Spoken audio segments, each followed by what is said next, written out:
Assalomu alaykum qadrli kanalimiz kuzatuvchilari, e'tiboringiz markazida UFC va MMA olamida ro'y berayotgan eng so'nggi yangiliklar bilan Uzbek MMA kanali.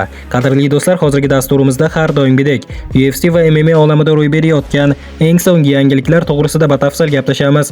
Qadrli do'stlar, bugungi dasturimizni boshlashdan oldin, agar siz kanalimizda yangi bo'lsangiz, albatta kanalimizga obuna bo'lib qo'ying. Uzbek MMA kanali oilasi a'zosiga aylangan har bir kishi biz uchun juda ham muhim. Bundan tashqari, mana shu roligimiz tarqalishi mehnatlarimiz besamar ketmasligi uchun pastga tushib, bir dona like bosib qo'ygan bo'lsangiz, biz bugungi dasturimizni boshladik.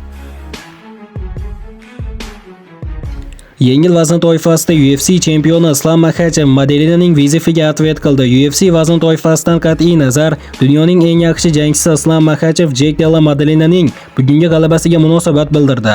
Avstraliyalik yangi chempion kelib chiqishi falastinlik bo'lgan Belal Muhammadni ochkolar bo'yicha mag'lub etgan va jangdan keyin yengil vazn chempioni Islam Makhachevga vizif tashlagandi.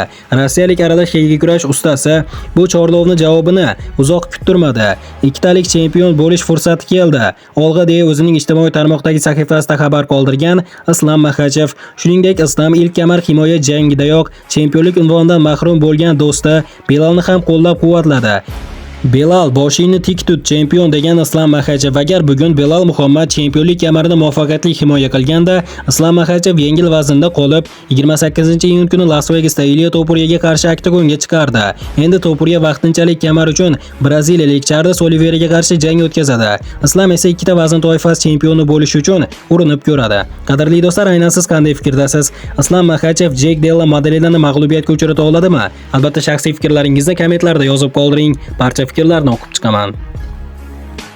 UFC prezidenti Dana White: bu jangni tashkil etish men uchun sharaf. Ushbu jang 12-sentyabrga belgilangan. UFC prezidenti va TKO boksing rahbarlaridan biri Dana White Prof Box bo'yicha ikkita chempion Francis Crawford va Saul Alvarez o'rtasidagi bo'lajak jang haqida fikr bildirdi.